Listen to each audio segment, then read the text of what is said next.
Heyrðu, við skulum bara setja fund. Gjörðu svo vel. Go, go, go. Gjörðu svo vel.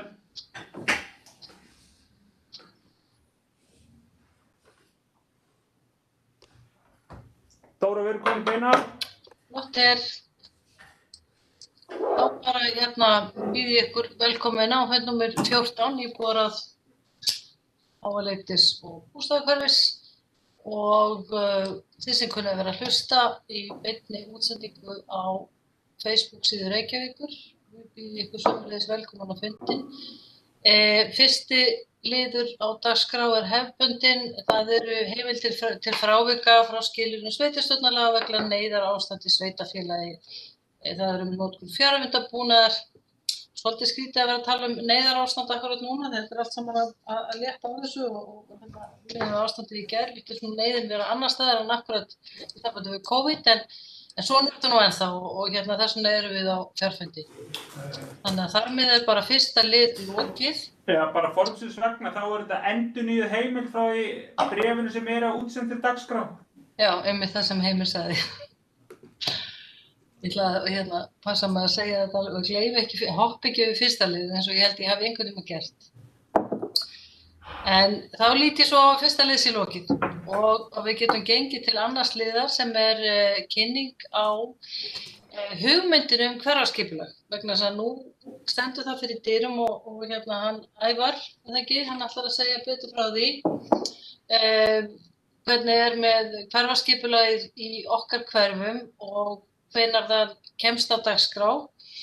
En af því þetta svolítið stór pakki, svona hugmyndafræðilega, þá óskaði ég eftir því að þið sett á dagskrá núna almenn kynning á konseptinu hverfisskipulag, þannig að við verðum þá betur undirbúin þegar við fáum eiginlegu kynningu á tillögum á hverfisskipulagi og getum einhvern veginn beitt okkur betur, þannig að við komum einhvern veginn þau okkar sem hafa aldrei heyrt. Þau okkar sem kunna aldrei að hafa heyrt þetta áður komið kannski síður af fjöllum og geti kannski undirbúið þessu svolítið. Þannig að ég segi bara Ævar yfir til þín. Já, takk fyrir. Þið heyrið alveg í mér, eða ekki? Já, mjög vel. Ég ætla að setja hérna upp nokkra glærur. Og sjá. Við aðeins.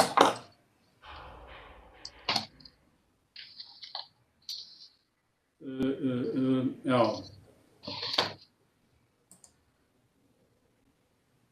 Þið sjá þarna skjáin. Sem sagt, ég ætla svona aðeins að fara yfir hverfisskipulagið svona almennt, hvað það samráð og svo væntanlegt kynningar og samþykktarferli. Ég sé það að það einhverjir sem þekkja þetta nú vel, Vigdís, hún fengið oft kynningar á þessu. En fyrir þá sem ekki þekkja þetta þá ætlaði ég semst að fara svona yfir þetta. Þetta ekkert ægilega langt en sem sagt svona aðallega til þess fyrir þá sem ekki þekkja þetta. Það búið að samþykkja 3 hverfisskipulög. Það var gert í nóvember 2019 fyrir Árbæinn og verið að vinna eftir því og hefur í rauninni bara reynst ágætlega. Allt hverfisskipulag í Árbæ má finna á heimasíðunni okkar, hverfisskipulag.is og þarna fyrir neðan linkur eða hlekkur, slóð, þar sem má finna og skoða þessi gögn eins og þau eru í Árbæ. Við vorum nokkuð lengi að vinna hverfisskipulag í Árbæ vegna þess að þetta var svona frumgerðin að þessu og það þurfti svolítið að leggjast yfir þetta og ekki síst svona lögfræðilega. Hvað hverfisskipulag? Það semst verið að taka eldri deiliskipulög sem eru innan hverra hverfa. Þau geta verið fjölmörg og misgömul, sem hundgömul, 50-60 ára, löngu úrelt og svo búið að bæta við og sauma við og svona menn eru hættir að hafa yfirsjón sín yfir þetta. Íbúar alltaf að koma með óskir breytingar. Þær eru að mörgu leyti líkar. Fólk, fasteignaeigendur vilja bæta við hjá sér og breyta. Og við erum semst að taka það inn í skipulagið og reyna að mæta fólki. Síðan eftir að nýja aðalskipulagið var samþykkt 2010, sem þá nærri 10 ára gamalt, þá var settir þar ákvæði það að það ætti að gera borgina vistvænni og við erum sem sagt að innleiða þennan vistvænu áherslu skipulagsins í hverfisskipulaginu. Þjónusta í hverfunum, það mikil kallað eftir því að bæta hana, styrkja innviði hverfiskjarna, nýja byggingarheimildir, fjölga íbúðum og svona bara auka fjárfestingu í hverfunum. Og svona síðasta atriðið í þessu að bæta upplýsingagjöf og stytta málsmeðferð. Það margir sem tala það að þetta taki allt svo langa tíma og þannig að við erum með hverfasjá sem við hönnuðum og byggðum upp í Árbæ og ennþá í þróun og verður það væntanlega næstu árin. Á síðan okkar þá semst farið yfir hvað hverfisskipulag, það aðgangur að hverfasjánni, staða hverfanna, það leiðbeiningar, spurningar og fleiri atriði. Þannig ég hvet ykkur til að skoða þessa síðu. Þessar 7 vistvænu áherslur, þetta eru sem sagt atriði sem ganga svo rauðþráður í gegnum alla skipulagsvinnuna alveg frá því við erum að greina hverfin yfir í síðan tillögur sem við kynnum í samráði og síðan þá loka afurðirnar sem eru þá tillögur og skilmálar. Og það fjalla semst samfélagið, aldurssamsetningu, hverfin eru alltaf í stöður í breytingu, það þarf að passa upp á það að það sé gott framboð, skólarnir og leikskólarnir séu að mæta fólki. Það verið að horfa á gæði byggðarinnar, ekki minnst á útivistarsvæði, almenningsrými og búa til góðar aðstæður til þess að fólk geti lifað góðu lífi í hverfunum. Samgöngurnar eru stórmál, þær eru ávarpaðar í hverfisskipulaginu, vistkerfi og minjar, þá erum við að horfa á vistkerfin. Það innan svæðan útivistarsvæði, í næsta nágrenni Fossvogsdalur og Elliðaárdalur og fleiri stór útivistarsvæði og náttúruminjar. En við erum líka að horfa á menningarminjarnar sem eru þá geta verið fornminjar en það geta líka verið mjög áhugaverð hús sem eða heildir sem þarf að horfa á. Orka og auðlindir, það hefur þá með hvernig getum við nýtt orkuna betur, farið betur með auðlindir. Land til dæmis mjög mikil auðlind, ekki síst í borg þar sem hún takmörkuð auðlind. Það verður að horfa á endurvinnslu, flokkun og fleiri þætti og síðan erum við þá að setja vistvæna skilmála eldri byggð og nýja byggð til þess að reyna að gera þá þegar að húseigendur ráðast í framkvæmdir að þeir séu þá að vinna eftir vistvænum skilmálum og við skulum ekki, það alveg tilvalið að tala um náttúruvá, við erum á náttúruvásvæði eins og við verðum var við í gær, miklu jarðskjálftar, við erum á jarðskjálftasvæði, eldgosasvæði en svo náttúrulega flóðahætta sérstaklega vestar í borginni. Þetta eru atriði sem við erum alltaf ávarpa í hverfisskipulaginu og reyna að ná utanum. Hvaða hverfin næst, eins og ég segi, þetta svona kort þar sem sýnir í ártölum svona hvernig við erum að vinna. Árbærinn, þessi 3 hverfi í Árbænum búin. Breiðholtið sem sagt að fara í kynningar og samþykktarferli vonandi fyrir páska. Síðan planið að kynna vinnutillögur bæði í Hlíðum, Borgarlunda 3 og Borgarlunda 5 háleitibústöðum fljótlega þar á eftir og gefa þá íbúum og hagsmunaaðilum tækifæri til þess að koma með ábendingar og athugasemdir sem við getum þá notað þess að betrumbæta tillögurnar sem fara þá inn í loka afurðirnar sem við vonandi getum þá sett í hið formlega kynningar- og samþykktarferli snemma í sumar. Þar á eftir ætlum við að fara í Grafarvoginn, þar erum við alveg að byrja frá byrjun og eins á Kjalarnesi, Laugardalurinn og Grafarholtið þar á eftir og við endum svo þessa vegferð í Vesturbæ og hugsanlega gerum við hverfisskipulagi í einhverjum hluta af miðborginni. Það ekki allir hlutar sem henta undir þessa vinnu, en neðst niðri eru sem sagt svona tíma eða getum við sagt svona ferlislína sem þá, við lítum á allt ferli sem samráðsferli. Við erum að reyna að hlusta og taka mið af ábendingum og athugasemdum. Það náttúrulega ekki hægt að verða við öllu og setja það síðan inn í tillögur. Samráðið, við erum sem sagt í samráði höfum verið við hverfisráðin og núna íbúaráðin. Við höfum verið með rýnihópa, það voru á sínum tíma rýnihópar í hálendi bústaðahverfi, það voru 5-6 rýnihópar, þetta nú svolítið síðan.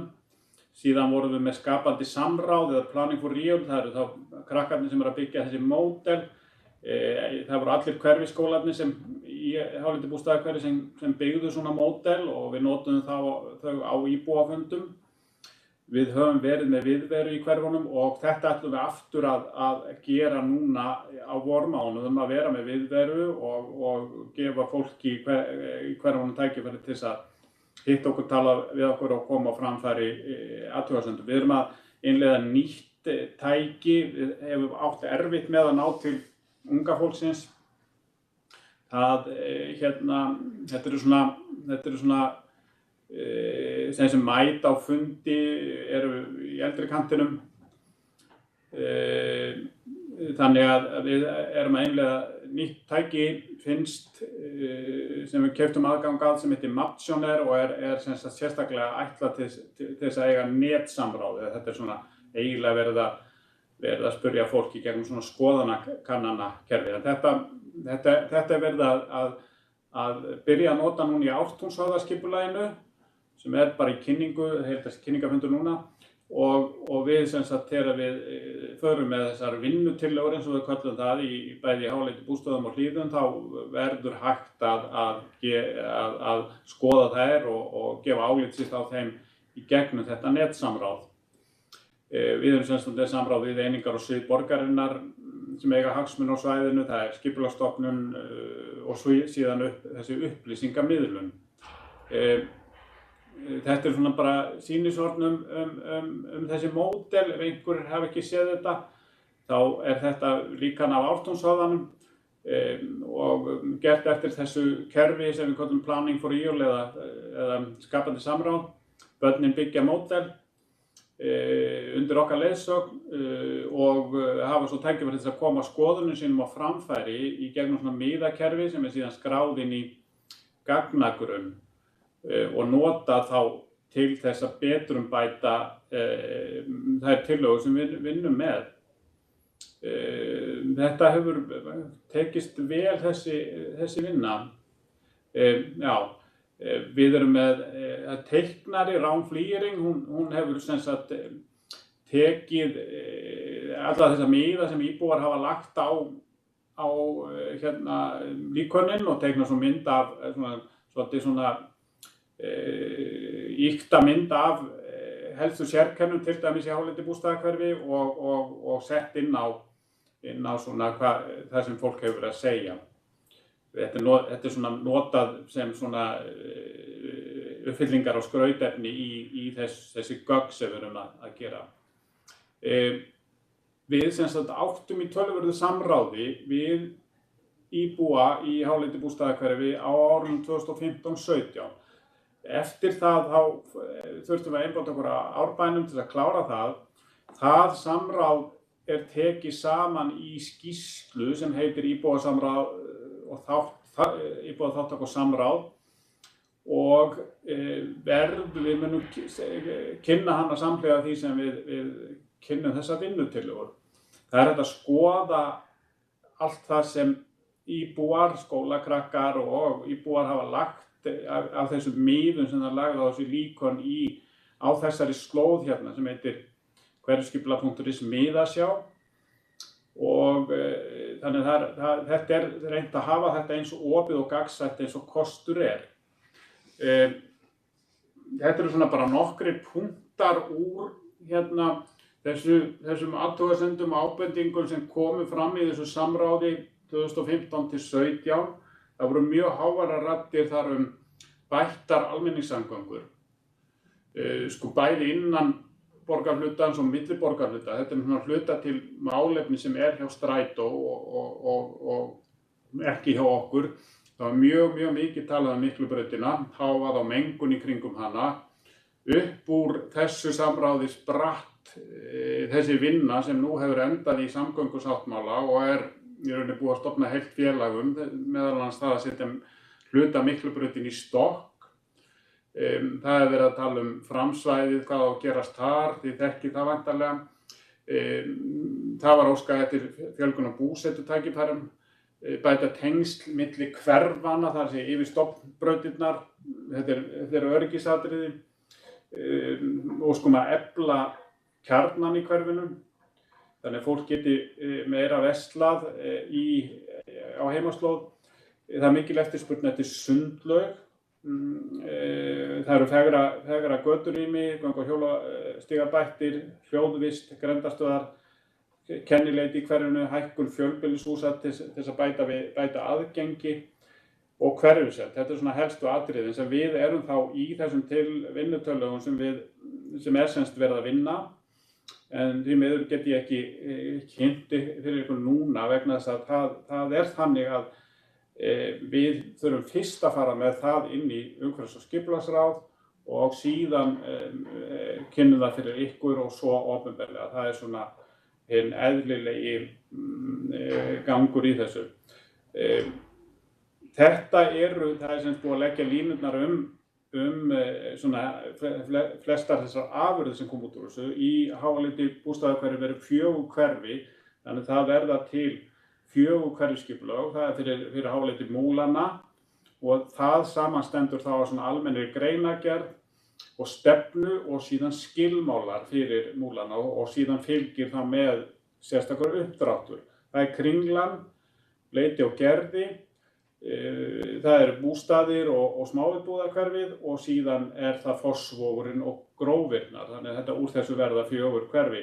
Það fylgja þessu fylgigögn sem eru verklýsing sem við kynntum og auglýstum í upphafi verksins. Það byggðakönnun fyrir borgarhlutann og svo þessi samráðsskýrsla. Við fengum samþykktar leiðbeiningar sem eru svona nánar útfærslur og skilmálum samhliða því þegar hverfiskipulagið í Árbæ var samþykkt þarna í nóvember 2019. Þær má skoða á heimasíðunni okkar undir flipa sem heitir leiðbeiningar. Þær munu gilda fyrir leið og skilmál, það er búið að setja skilmála, þá munu þær gilda fyrir þau atriði sem þau eru að ávarpa í Háaleiti bústöðum eins og í öðrum hverfum og síðan fer þetta allt inn í þessa hverfasjá okkar. Já, þetta nú bara svona sama myndin, þetta eru afurðirnar sem það eru semst komin drög að öllu þessum uppdráttum og sem við kynnum nánar. Við þurfum að gefa þessi gögn út á pappír. Auðvitað erum við að stefna á það að skipulagið verið rafrænt, en samkvæmt skipulagslögum og reglugerð þá gert ráð fyrir því að deiliskipulag sem hverfiskipulag verði rafrænt 2024 eða 5 ef ég man rétt. En þangað til gefum við þetta út á pappír. Ég að sýna ykkur hérna eins og þetta lítur út í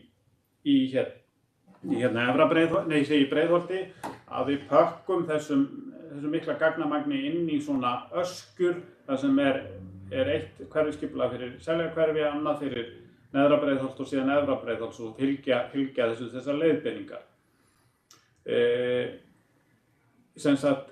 það eru ágætis upplýsingar á hverfisskipulaginu okkar, hverfisskipulag.is. Efst þarna þessi kynning sem við vorum með í Breiðholti í ágúst eða í júlí og ágúst og mæltist vel fyrir. Við fengum mjög mikla aðsókn inn á síðun okkar. Ég held að það hafi verið 14.000 notendur sem kom og skoðuðu þessar tillögur.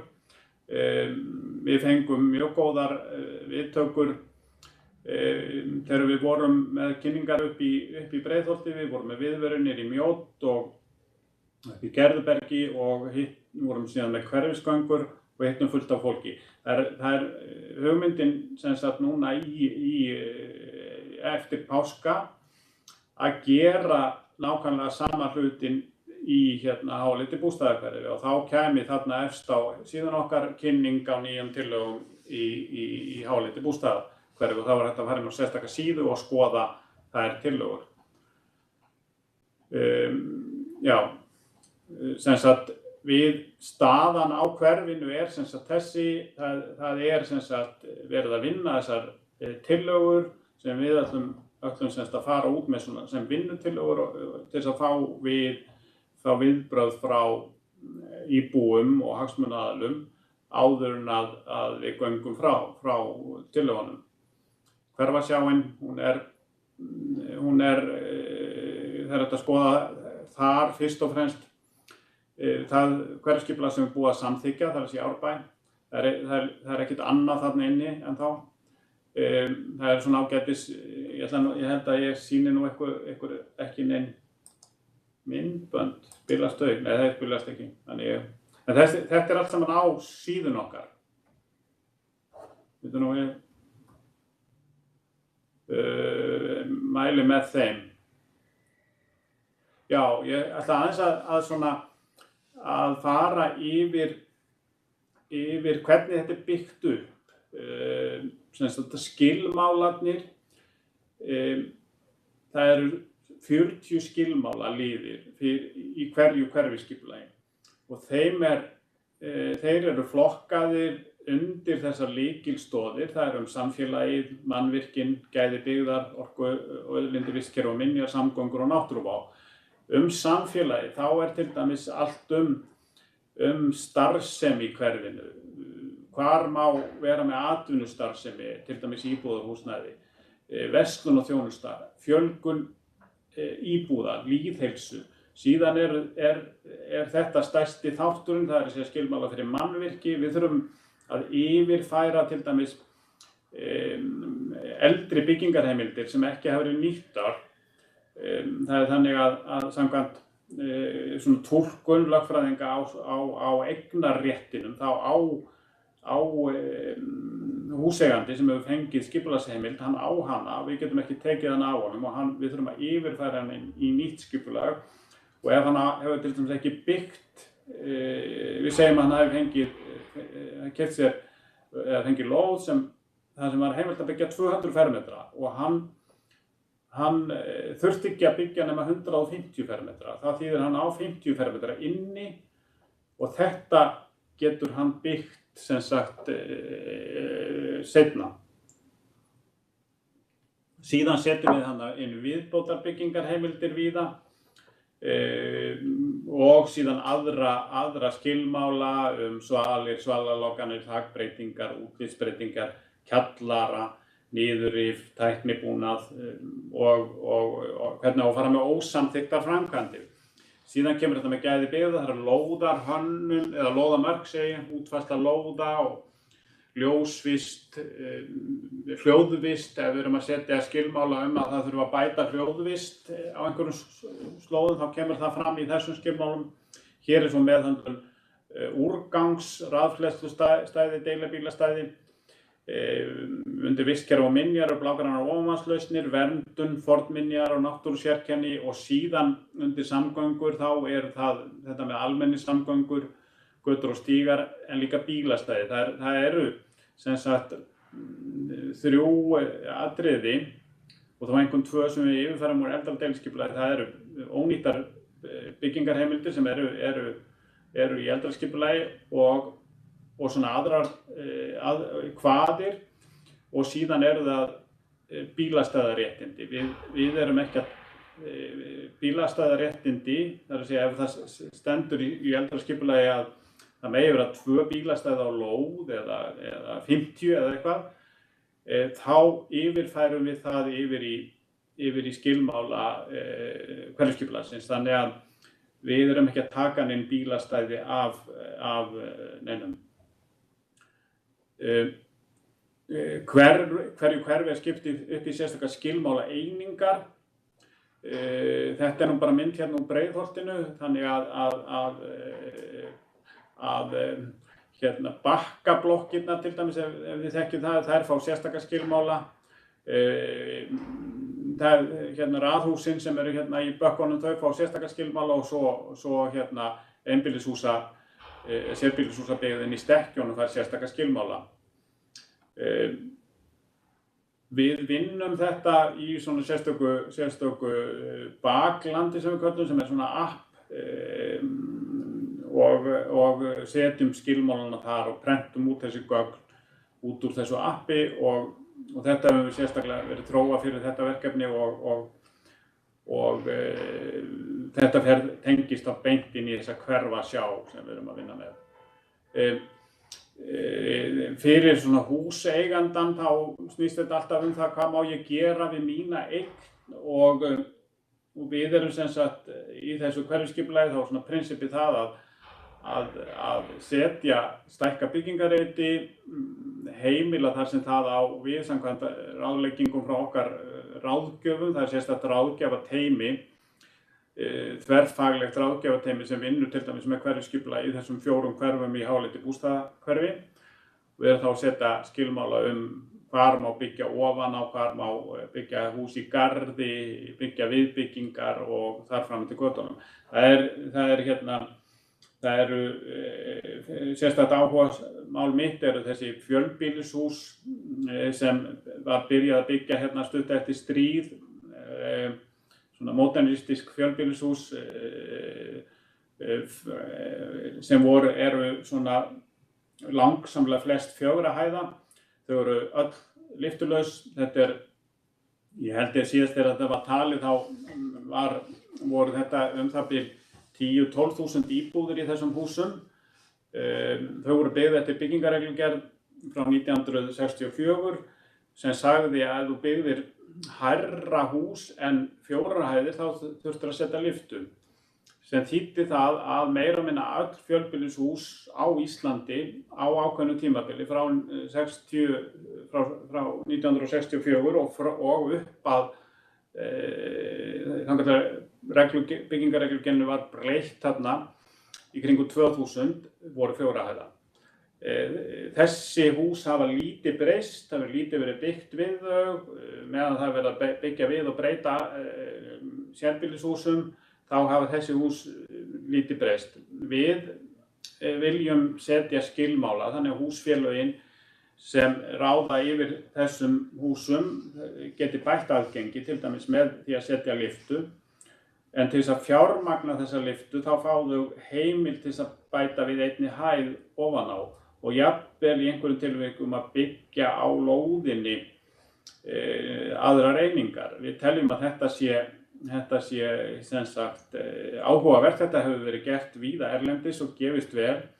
Þetta viss vandamál tengt þessu og tengjast aðallega því hvernig eignarhald á Íslandi háttað. Það eru margir einstaklingar sem í þessum húsfélögum og þau þurfa yfirleitt allir að samþykkja ef það á að gera svona.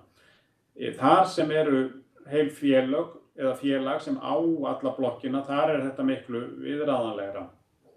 Þetta hefum við sett sem sagt í Árbæ, það hefur enginn nýtt sér þetta ennþá. Við ætlum að gera þetta í Breiðholti og líka í hérna hálendi bústaðahverfi, svo fremur sem einhverjir bara vilja þetta alls ekki. Já, þetta bara sama myndin. Svo annað, þessi hverfiskjarnar, það sem þetta nú svolítið svona að það hús hérna sem með einhverjum búðum og hugsanlega einhverju þjónustu og svo þetta á lóð þar sem bara umvafið bílastæðum. En samkvæmt þessum vistvænu áherslum í aðalskipulaginu þá þarf að taka þetta svolítið í gegn og það þarf að bæta þetta græna, innleiða blágrænar ofanslausnir. En ef þeir sem eiga þetta húsnæði í þessum hverfiskjörnum hafa áhuga á því að nýta sér heimildir, þá þurfa þeir að ráðast í breytingar. Þeir geta fengið að byggja hæð ofan á sem mætti þess vegna vera íbúðir. Þetta svona prinsippið í þessu. Ég eiginlega kominn á enda með þetta.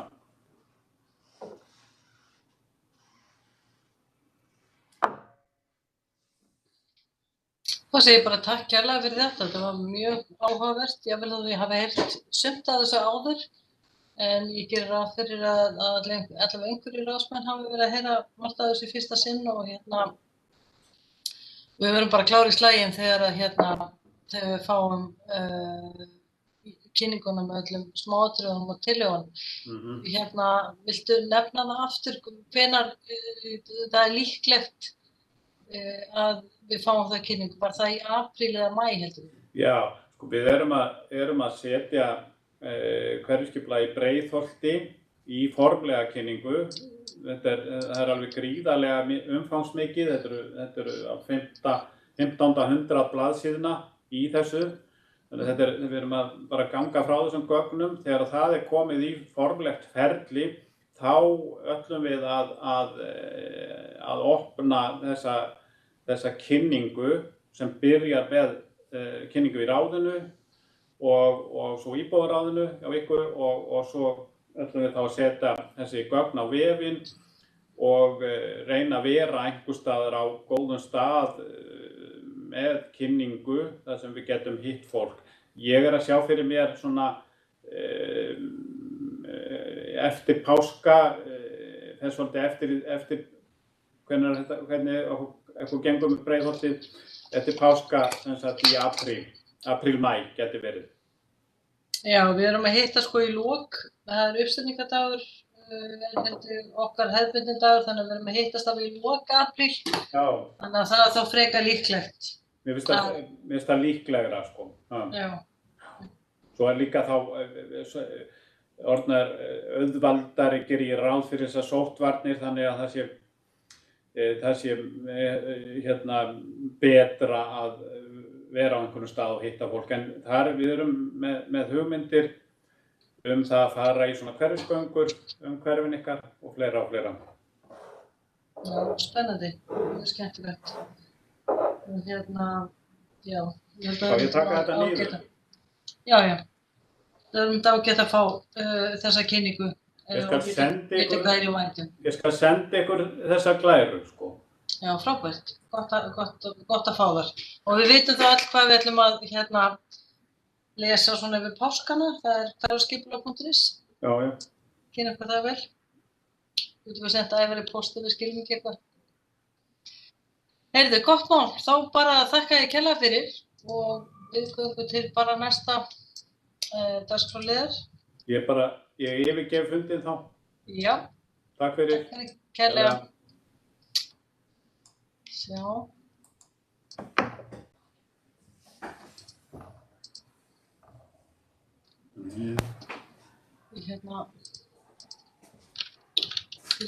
Ég sló niður nefnilega dagskrána svo áttu að vera í opnu og ára hjá mér.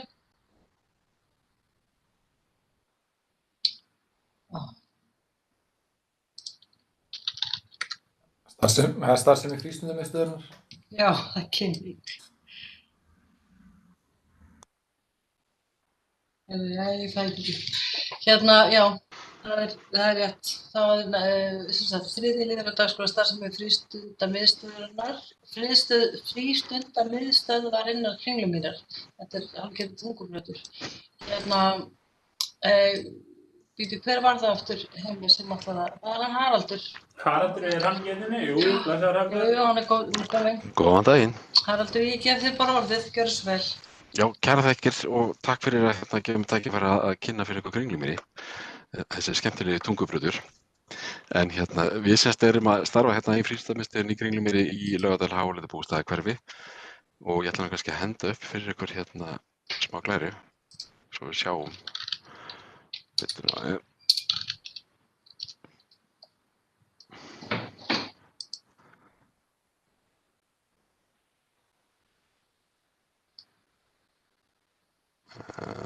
Bæsi.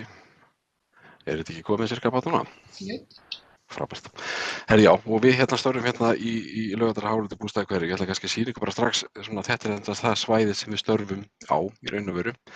Við erum stærsta frístundamiðstöðin í Reykjavíkurborg og við erum alltaf því að við erum þekkingarmiðstöð í málefnum fatlaðra, frítíma starfi fatlaðra barna og erum með frístundarheimili og félagsmiðstöð líka í Klettaskóla fyrir börnin þar. Og það er kannski þess vegna sem við erum ansi stór og umfangsmikil. En sjáum við kannski með þetta hverfi sem við erum að þjónusta, en ég ætla kannski að því við einbeitum okkur svo að hverfinu í háleitubústaðahverfi. Við erum náttúrulega hluti af skóla- og frístundasviði eins og þið kannski þekkið öll og vitið, og við berum ábyrgð á frístundaþjónustunni og rekum 8 frístundarheimili í grunnskóla hverfanna og þjónustu þar 1100 börn á aldrinum 6-9 ára í þessum 8 frístundaheimilum. Svo rekum við líka þessar 5 félagsmiðstöðvar sem eru við unglingaskólann í hverfinum og þar eru það bil rúmlega 2000 börn og unglingar á aldrinum 10-15 ára sem við erum við þjónustu fyrir. Svo erum við líka, eins og ég sagði áðan, þekkingarmiðstöð í frístundastarfi fyrir fötluð börn og unglinga og rekum þetta frístundaheimili þarna í Klettaskóla og það er búið að taka mjög mikil þróun á síðustu árum því að Klettaskóli er að stækka mjög mikið og þjónustuþyngd að aukast og fleira, þannig að þetta er búið að vera skemmtilegt og áhugavert verkefni að takast á við. Og sérstaklega á COVID-tímum þá var þetta orðið mjög þungt en einmitt kallaði fram ótrúlega skemmtilega lausnir í raun og veru sem ég kem aðeins inn á eftir. En hjá Kringlumýri starfa 400 starfsmenn, við erum með 160 stöðugildi og við erum með starfsfólk sem frá 27 þjóðernum á þessum 15 starfsstöðum sem við erum að reka fyrir hönd Reykjavíkurborgar.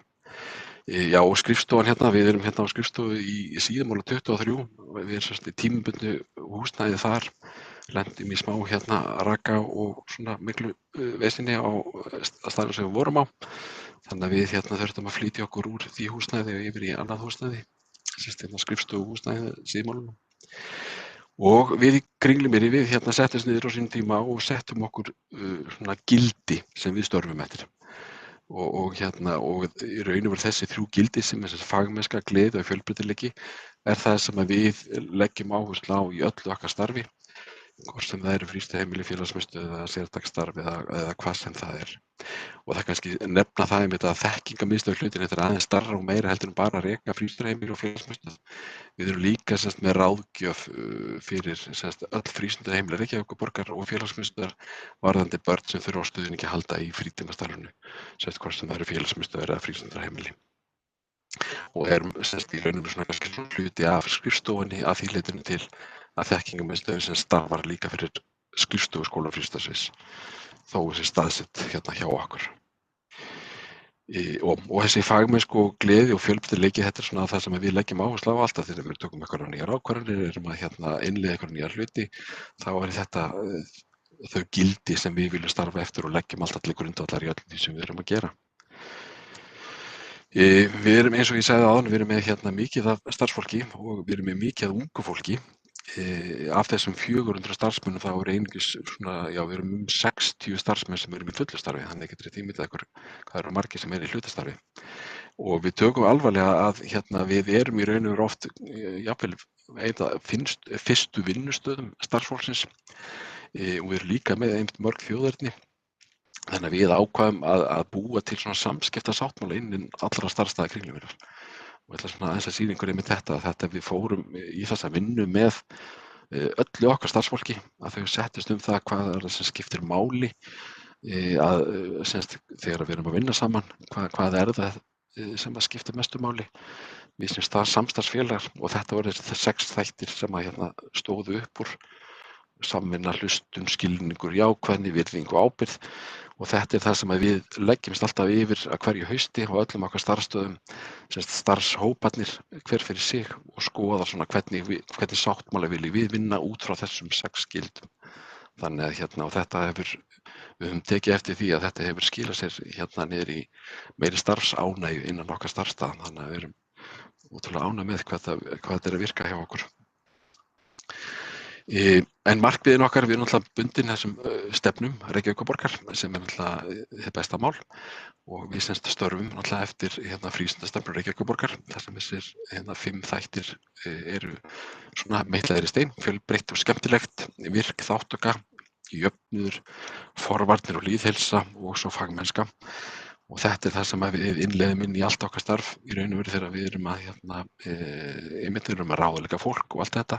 Þetta svona eitt af þessu fyrsta sem að starfsfólki okkar kynnist, að þetta það sem við stöndum fyrir í okkar starfi. Menntastefnan sem við erum ótrúlega ánægð með og finnst okkur eitt af svona bestu plöggum. Við vorum staðsett áður hjá ITR í gamla daga, 2011 fluttum við yfir svo í skóla- og frístundasvið. Og þessi menntastefna kemur svo nokkrum árum seinna og þetta finnst mér það sem að hefur svona mótað okkur enn frekar, þessi leikskóla, grunnskóla og frístundastarf í Reykjavík, og svona hjálpað okkur svolítið til þess að ná fókus. Og þessir 5 þættir eru einmitt það sem við vinnum alltaf eftir. Það er félagsfærni, sjálfsefling, læsi, sköpun og heilbrigði það sem að þá skóla, frístundastarf og grunnskóla, leikskóla og frístundastarf starfar eftir, og þetta hjálpar okkur svolítið við að stilla sama strengi og auka enn frekar á allt okkar samstarf innan hverfisins. Þannig að ég er alveg ótrúlega ánægður við þessa menntastefnu okkar.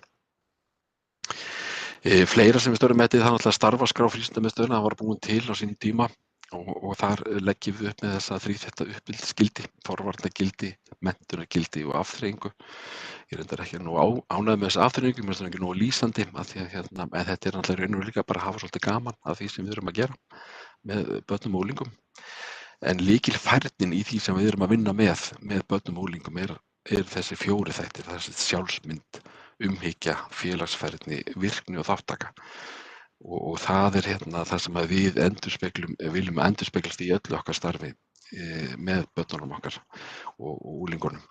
Þetta það sem við leggjum mikla áherslu á, og með þessu fókusera þessa 4 þætti, þá viljum við meina það að skólinn taki vissa hluti sem að þau vinna með, við komum svo inn með þessa hluti í þeirra frítíma, og svo eru íþróttirnar og allar aðrar tómstundir. Þannig myndum við svona góðan hvað sem svona grundvöll fyrir börn að þroskast og læra á lífið og tilveruna. Og það svona það sem við erum stillum saman strengi okkar með. Við erum líka hluti af þessu heilsueflandi samfélagi sem mjög skemmtilegt og áhugavert verkefni sem heldur okkur svolítið á tánum. Þjónustumiðstöðin í hverfinu hefur verið okkar leiðafl í þessu og við stýrt þessu mjög vel, og þetta hjálpar okkur svolítið til að stilla saman strengi. Eins og við sjáum það, við erum alltaf með þessi markmið og sem að rammar okkur inn og hjálpar okkur svolítið til þess að reyna að vinna öll saman að settu marki, öll þeir sem starfa hjá Reykjavíkurborg. Og þetta heilsueflandi samfélagi er eitt af þessum svona skemmtilegri verkefnum sem við vinnum öll að og vil ég meina góðum árangri. Og ég kannski segi ykkur aðeins frá verkefni sem við byggðum, fórum mjög gott samstarf einmitt í ykkar hverfi, þjónustumiðstöðin og grunnskólarnir og í frístundastarfinu sem heitir Betri bústaðir. Við förum aðeins inn í það á eftir. Markmiðin okkar, það sem við svona setjum okkur markmið, þegar við starfsáætlun kringlumyndar, við vinnum það bottom up í raun og veru, þannig að við hlustum á raddir barna og unglinga og starfsstaðirnir okkar, þeir koma með þær stefnur og það sem að gerast út á feltinu í raun og veru. Við vinnum svolítið með það og sérstaklega einblínum við líka á niðurstöður rannsókna og greininga út frá hverju skólahverfi fyrir sig þegar við sjáum að sé einhverjar breytingar í jafnvel í svona úlingahópnum að þá leggjum við það svolítið til grundvallar í því ok, við viljum bara reyna að vinna og fókusera betra á þessa hluti af því að rannsókna og greining að sýna okkur þær niðurstöður. Aðgerðaráætlanir eru svo útfærðar á hverju starfsstað fyrir sig, þannig að það eru 15 aðgerðaráætlanir búnar til út frá starfsáætluninni og svo metum við í raun og veru markmið starfsáætlunar okkar semst að vorin. Það er bara farið yfir aðgerðaráætlanir hvort að þegar við náð settum marki. Við skoðum líka foreldrakannanir, hvað þær eru að skila okkur. Starfsmarkannanir eru líka að segja okkur, en svo erum við með svona bæði innra mat en svo eru líka með ytra mat sem skóla og frístundasvið sem sagt í raun og veru taka út staði hjá okkur sem sagt sem því miður náður ekki mjög mörgum stöðum á hverju ári en við erum búin að fara í nokkrar ytra mats aðgerðir hjá okkur sem hafa komið ótrúlega vel út. Við erum ótrúlega stolt af því að við erum á græna á öllum okkar þáttum þannig að ótrúlega stolt af því. En hérna sjáum við til dæmis hverfið, þetta eru þær starfsstaðir sem eru í Háaleitis og bústaðahverfi, Tónabær og Altabær eru þarna í hliðina á framheimilinu. Svo erum við með Krakkakot sem í Hvassaleitisskóla sem frístundaheimili og Sólbúar við Breiðagerðisskóla. Svo erum við með félagsmiðstöðina Bústaðir sem í kjallara Bústaðakirkju og Neðstaland sem þá frístundaheimili við Fossárskóla. Þannig að hérna sjáum við svona þessa starfsstaði sem til eru þessu hverfi. En hvað er það sem við erum að gera út á þessum starfsstöðum okkar? Það er eins og við tökum bara félagsmiðstöðvarnar að þá erum við með ungmennaráðið á okkar höndum sem er gríðarlega mikilvægt verkefni fyrir einmitt að ungmennin fá í raun og veru svolítið læra á hvernig lýðræðislega samfélagið okkar virkar og þau fara allans inn í borgarráð með sína tillögur sem einmitt svona vinna þessa vinnu mjög vel einmitt með og leggja svona ígrundaðar tillögur til borgarráðs. Mér er alltaf skemmtilegt að fylgjast með þeim. Við erum með sértækt hópastarf í öllum okkar félagsmiðstöðvum og erum búin að vera í samstarfi við Háskóla Íslands í að meta niðurstöðurnar og við fórum af stað með þetta tilraunaverkefni fyrir nokkrum árum síðan með Dr. Ársæli í Háskóla Íslands og Breiðholtið og Laugardalsháleiti bústaðahverfi við fórum af stað með þetta og erum búin að því að við viljum vinna eftir gagnreyndum aðferðum og aðferðirnar okkar, við vildum að við værum bara að rannsaka þær með háskólanum, hverju þetta var að skila og erum komin það langt að niðurstöðurnar að sýna okkur það að við erum að ná árangri.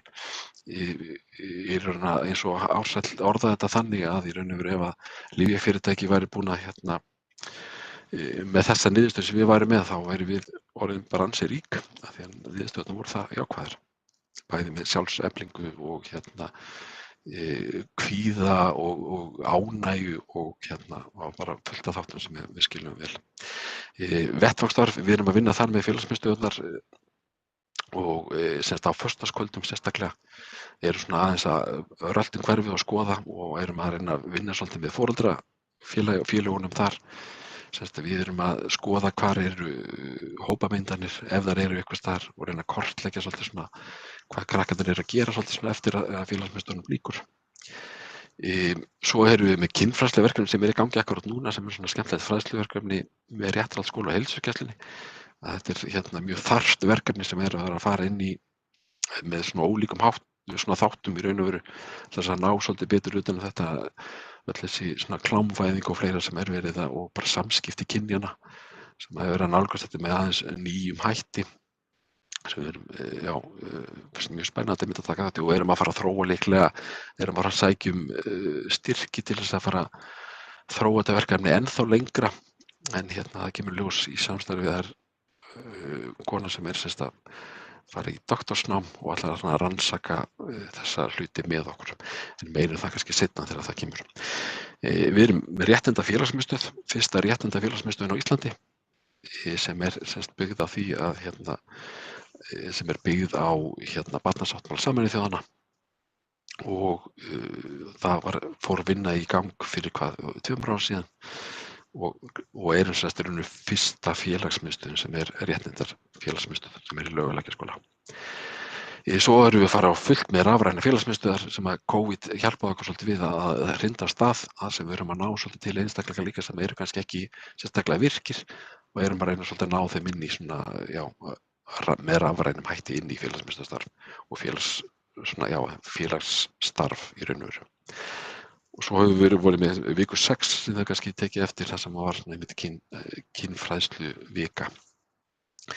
Og ef við fyrir með frístundarheimilin þá hefur við verið að leggja áherslu á það að frístundalæsi sé í öllum frístundaheimilunum hjá okkur. Þetta verkefni það sem verið svolítið að einmitt hvetja til lesturs og við erum svolítið líka svona að allir hlutir hjá okkur eru merktir með nöfnum, hurð er hurð og hvernig það er stafað á fleira. Vináttuafærnir annað verkefni líka sem við erum hérna að vinna svolítið með í frístundaheimilunum, að við kortleggjum svolítið allan hópinn og flokkum svolítið niður í raun og veru þeir sem eru virkir, þeir sem eru eiga vini og þeir sem eru algjörlega svolítið ekki með neina vini og erum svo að vinna þá sérstaklega með þann hóp og svo mælum við þetta svolítið aftur og sjáum hvort við höfum náð svona, virkni í hópinn. Og þetta er svona vináttuverkefni sem við störtuðum svolítið með Vöndu, sem starfað við Háskóla Íslands líka. Við erum líka réttindafrístundaheimili, líka með sama hætti og með félagsmiðstöðvunum. Við vorum eitt af þessum fyrstu frístundaheimilum sem fóru á stað. Við höfum líka unnið með svona aukna hreyfingu barna í frístundaheimilum, að við erum með starfsmann sem fer á milli frístundaheimila og er með svona leikjaprógram þar sem við erum að hvetja krakka einmitt til í skemmtilega og hann er að búa til að vera risastóran leikjapakka sem er að nýtast í öllu frístundastarfi í Reykjavík. Við erum líka farið á stað með sértækt hópastarf í frístundaheimilunum og líka að skoða það með sama hætti með háskólanum, hvernig við getum mælt niðurstöðurnar. Við erum ekki komin eins langt með þetta verkefni eins og í unglingastarfinu en erum að þróa þetta lengra. Einnig erum við með svona skemmtilegt verkefni sem kallað Matthíasarborg sem er í raun og óhefðbundið leiksvæði sem hægt er að færa á milli frístundaheimila og þá erum við í samstarfi við Sorpu þar sem við fáum svona efni við sem hægt er að vinna betur með og svona með óhefðbundum hætti. Þannig að krakkarnir eru ekki bara að leika sér í svona típisku leiksvæði heldur er svona að fá að búa sér til sitt eigið lítið leiksvæði í einhvern tíma. Og svo það kannski nýjasta sem við höfum verið að vinna með, það eru frístundafræðingar sem eru að bæði að vinna inn í grunnskólanum og frístundaheimilunum og fylgja börnum kannski börnum sem þurfa stuðning að halda inn í skólanum og halda svo áfram með það í frístundaheimilinu eftir að skólaldi lýkur. Þannig að ná svona heildstæðri nálgun á að svona aðstoða börn við að aðlagast bæði félagslega og fleira. Ég kannski að dreifa maður því að tíminn flýgur. Hérna sjáum við þáttökuna í félagsmiðstöðvunum eru svona 45–70% þáttaka. Þetta fer náttúrulega eftir í eins og ef við tökum bara bústaði, þetta er svo stór skóli, þetta eru 400 unglingar cirka, að 45% af þeim sem mæta það er ansi stór hópur. Þannig að við getum bara tekið við af því að félagsmiðstöðvun bústaði er náttúrulega ansi svona barsins tíma og við getum tekið á móti held ég svona cirka 100 unglingum í einu. Þannig að það náttúrulega setur mörkin, en svo í minni félagsmiðstöðvum, þessum minni skólar, þar eru vel að detta upp í 70% þáttöku í þeim félagsmiðstöðvum. En frístundaheimilunum það er mjög mikil mæting þar, það er í sérstaklega í fyrstu og öðrum bekk þá erum við eiginlega næstum með 100% þáttöku krakkana þar. Svo minnkar þetta aðeins eftir því sem að þau eldast 60–80% í þriðja bekk og svo 40 til samtalið 60% í fjórða bekk. En þetta er mjög misjafnt á milli frístundaheimila hjá okkur. Og í sértækastarfinu þá erum við alveg bara með cirka 98% þáttöku þar. Í samstarfinu okkar þá erum við alltaf, þjónustumiðstöðin er stór vettvangur þar sem við erum í samstarfi við að deildarstjórinn í mér í unglingastarfinu að heldur fasta fundi með þjónustumiðstöðinni og lögreglunni varðandi það bara hvernig við getum unnið nánar hvað er að gerast í hverfinu okkar, hvernig getum við brugðist við og allt það og bara eins og þetta síðustu rannsóknargreining í réttarhaldsskóla þá tóku eftir að drykkja hafði aukist aðeins og það er bara, þá er það bara einn þáttur sem við viljum kannski vinna betur með, bæði með þjónustumiðstöðinni og lögreglunni og fleirum. og grunnskóla hverfisins náttúrulega líka grunnurinn í því sem við erum að vinna. Við erum að ná mjög þéttu samstarfi það einhvern veginn að búa til góða aðstöðu í kringum börnin okkar í þessu hverfum. Og við erum líka í mjög góðu samstarfi við íþróttafélögin og þannig að það sem að við einhvern veginn náum svona, og sérstaklega eins og ég get tekið Víking sem dæmi að við erum að ná mjög góðu samstarfi þar á milli. Að það fullt af verkefni sem hafa verið í gangi og þau sem voru með okkur í betri bústaðaverkefninu. Þannig að það er svona mikil velvilji þátttöku þar á milli. Og Háskóli Íslands hefur alltaf verið svona aukast meira og meira sem samstarfsaðili í bara að rannsaka það sem við erum að gera og svona sjá hvað við að skila það sem við erum að gera. Og einmitt þetta betri bústaðaverkefni, þetta tíminn er búinn en við erum svolítið stolt af þessu verkefni. Þjónustumiðstöðin, frístundamiðstöðin, grunnskólarnir, íþróttafélagið og skátarhreyfingin og má ekki gleyma foreldrafélagunum að við fórum í það að leggjast aðeins yfir hvað rannsóknargreining niðurstöðurnar voru að segja okkur og fundum þar út að það voru 3 þættir sem við þurftum að sérstaklega einbeita okkur að. Og það var það að börnin okkar og líka voru ekki að sofa nógu mikið. Það var líka meiri rafrætunotkun á þeim tíma og orkudrykkjunotkun var líka svolítið há. Og við fórum bara í það öll saman einhvern veginn hvernig getum við náð utan þetta verkefni. Og þið fáið þessar glærur, þið getið farið inn á og skoðað þetta betur en svona niðurstöðurnar sem við fengum frá rannsóknargreiningu núna síðast var það að þessir 3 þættir sem við vorum að vinna með mjög fjölbreyttum hætti á öllum stöðum að það var að skila niðurstöðum sem voru jákvæðar. Þannig að við lítum svolítið á að við vorum að gera þarna tilraun í þessu hverfi sem við komum svo til með örugglega að þróa betur í öðrum hverfum. Þannig að það sem við erum að einmitt allir þeir sem að koma að börnum og unglingum sem að stilla saman strengi og einbeita okkur að einhverjum þáttum sem að þarf að bæta og þarna sjáum við svona möguleikann á því að ná árangri af því að með rannsóknargreiningu þá getum við alltaf séð niðurstöðurnar. Við fáum alltaf einu sinni á ári niðurstöður úr rannsóknar þeirra og ef við erum að nota þætti úr þeirri rannsóknar þá getum við séð og fylgst með hvort að við séum að ná árangri. Já, og kynfræðsluverkefni ég kannski búin að segja frá því og svo síðasta sumar þá fórum við það réðum minn einstaklega til þess að reyna að búa til svona mitt besta sumari 2020 og fórum með alls konar öðruvísi verkefni til þess að svona aðeins að reyna að búa til skemmtilegra sumar og það tókst ótrúlega vel. Það var haldið svona nokkrir viðburðir svona fyrir íbúa hverfisins til þess að svona aðeins að létta lundina og var skemmtilegt að sjá. Við réðum inn einstaklingar sem voru ekki með vinnu í raun og veru, háskólanema og það var ótrúlegt að sjá hvað þau voru hugmyndarík og í raun og bara gátu búið til ótrúlegustu hluti. Og þarna það var skemmtilegt að sjá hvað kom út úr þessu. Og svona okkar helstu áskorun náttúrulega COVID-19. Þetta náttúrulega, við þurftum svolítið að breyta allir okkar starfsemi frá A til Ö. En ég verð líka bara að hrósa fólkinu sem að vinna hérna í kringum mér að þau voru ótrúlega lausnamiðuð og því markmið okkar var alltaf hvernig getum við verið með starfsemin í gangi án þess að þurfa að senda börnin heim í raun og veru og það var líka svo fallegt að sjá hvernig samfélagið einhvern veginn brást við okkur vantaði oft húsnæði að þau þurftum svo að hólfa þetta svo mikið niður. Ég meina kirkjan kom til og fleiri aðilar sköffuðu okkar húsnæði á 0-1 bara til þess að reyna að redda þessu. Þannig að þetta var svona, já, það var svo gaman að upplifa þetta. Húsnæðismálun okkar, það eitt af okkar svona stærstu áskorunum held ég.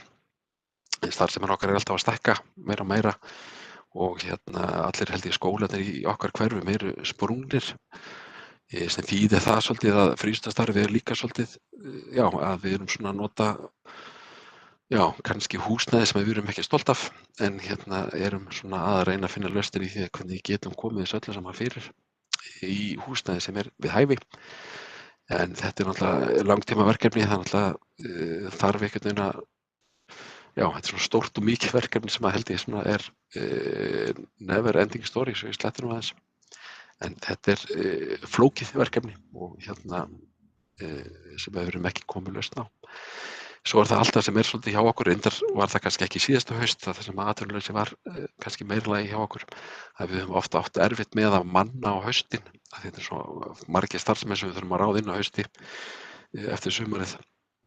Og þetta svona sú áskorun sem líka erfið, af því að við þurfum á starfsfólki að halda strax eftir að grunnskóla startar, en háskólinn aftur á móti ekki búinn að gefa út stundaskrána sína, þannig að háskólafólkið okkar getur bara heldur ekki svarað okkur hversu mikið þau geta unnið út frá þeirri stundaskrá sem þau fá.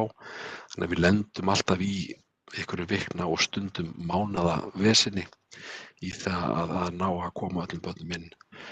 Og þarna þetta svona endalaus áskorun sem við þurfum alltaf að takast á við, nema eins og síðasta haust það sem við náðum held ég að manna á liggur við 2 vikum sem við höfum aldrei gert áður, sem var mikið ánægjuefni fyrir okkur. Við hlupum skælbrosandi og glöð með lífið. Herði, þá held ég sé búinn.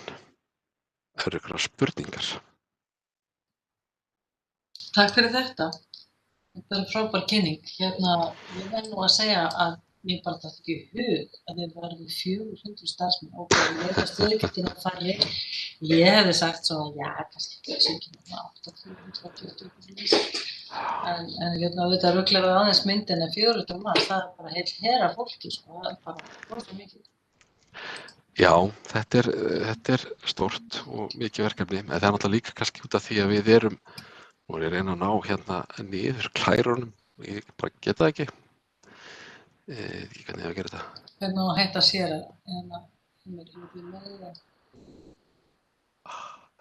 En það alveg rétt, þetta náttúrulega rosa stór eining í raun og veru, en þetta eru 15 starfsstaðir sem eru undir okkar umsjá, en það sem kannski, ég get líka sagt það að ef við berum sko Vesturbæinn saman við okkur, að þá það þannig að við sko sértækastarfið okkar í Klettaskóla. Það eru 120 starfsmenn, 140-50 starfsmenn sem starfa þar. Af því að þar eru við með rosalega stóran hóp af börnum sem við þurfum á miklu stuðningi að halda. Þannig að þar svolítið stór mannskapurinn hjá okkur svolítið stór þar. Þannig að það kallar svolítið á svona stærra umfang. En þarna en á móti kemur líka þegar við erum svona stór eining að við höfum líka það möguleikann á að, eins og við köllum ofta að hella á milli, ef það til þess eru veikindi á einu stað, þá höfum við meira möguleikann á að flytja fólk á milli til þess að þurfi ekki að vera að senda börn heim til dæmis vegna veikinda, að þá höfum við meira svona hvað sem úr að móða, ef maður getur orðað það þannig, það mikið samstarf á milli allra frístundaheimilana og stundum hefur það, ef það kemur upp eitthvað sérstakt, þá hefur jáfnvel sko félagsmiðstöðvarnar hjálpað okkur til þess að redda því sem að gerast þá í frístundaheimilunum og kollakolli. Þannig og við fundum sérstaklega fyrir núna í COVID ástandinu að þá lendum við oft í bara vanda þegar einhver stór hópur þurfti að fara í sóttkví, að þá gátum við svolítið svona hjálpast að við að finna lausnir til þess að minnka ekki þjónustu. Það var okkar markmið allan tíman. En í dag erum við bara á mjög góða stað, við erum svo glöð með þetta allt saman. Vigdís, báðum orðið, gjörðu svo vel. Já, ég ætla að taka undir með formanni ráðsins. Ég var ekki búin að gera mig grein fyrir því hvað þetta væri umfangsmikið starf og hvað þetta væri mörg stöðugildi. En náttúrulega vissulega eins og þú segir, þá náttúrulega Klettaskóli þarna inn í þessu og náttúrulega viljum við all náttúrulega sem að þau börn sem þar eru fá sem mesta þjónustu bara út af eðli þeirra. En þetta bara sýnir Dóra formaður ráðsins að hvað er mikilvægt að ráðið fái kynningar á þeirri starfsemi sem í hverfinu. Og ég bara, eins og ég segi, ég bara var ekki búin að láta mér þetta í huga, þetta væri svona umfangsmikið. Og kæra þakki fyrir góða kynningu og þú ert með mjög svona hljómfagra rödd og þægilega að bara þakki fyrir mig og þetta var frábær yfirferð. Já, takk fyrir það. Þú hefur orðið fínt þulur ef þú hefur ekki valist í þetta starf. Mér langaði svolítið að spyrja mitt út í fötluðu börnin. Að því bara til mig viti sig, það er mjög mikilvægt að fá kynningar þegar stundum heldur maður eitthvað og svo kemur maður þegar bara ekki tóm vitleisa. Ég held að flest fötluð börn væru niður í hinu húsi, færu í frístundastarf í hinu húsinu. En Já. þetta eru þetta kannski stærri hóp, það er kannski einhver ákveðin aldur eða hvernig er það yngri börn Já, sem og það sem sagt ungmennin sem fara niður í ellefu. Já, það sem sagt eru yngri sem þegar þau eru búin með grunnskóla og fara í framhaldsskóla og þá er það hitt hús sem tekur við þar. Þannig að börnin sem eru sem sagt búin að vera þá hjá okkur, að þau fara þá í raun og veru til þeirra í hinu húsinu. Eldri börnin.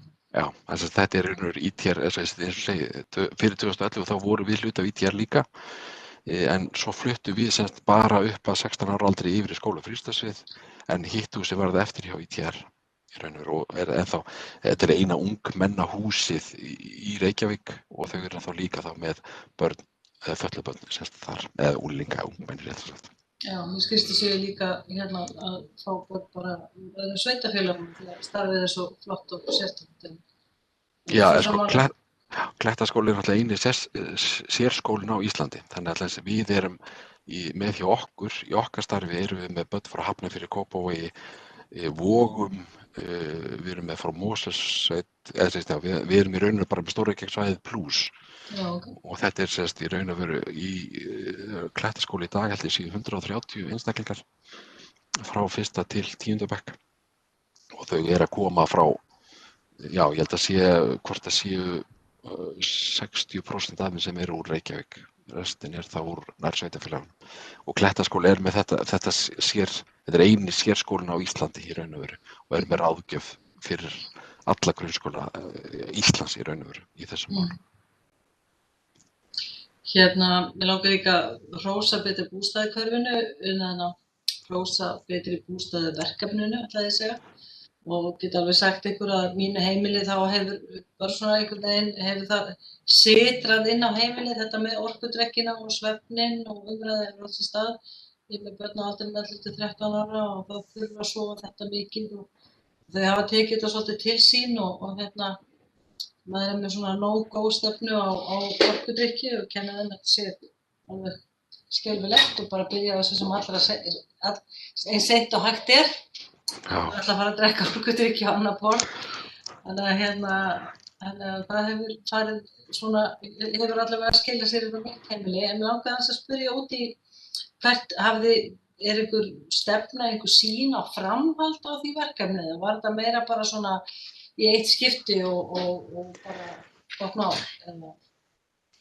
Nei, ég held að sko við í þjónustumiðstöðinni og frístundamiðstöðinni og skólunum við erum öll á því að þessi tilraun, hún var að skila góðum árangri.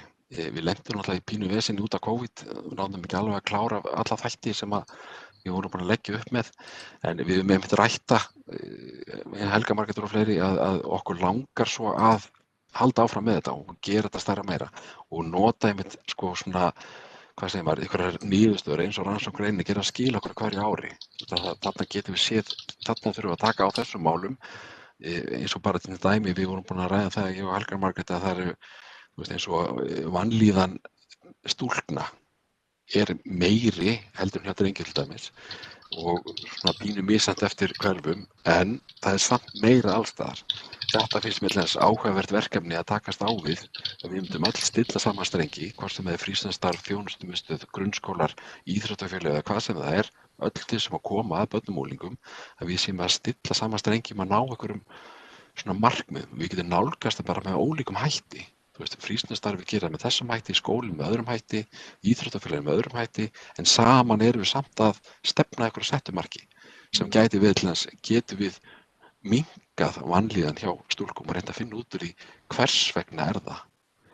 Þannig að og þetta er svolítið þetta íslenska módel.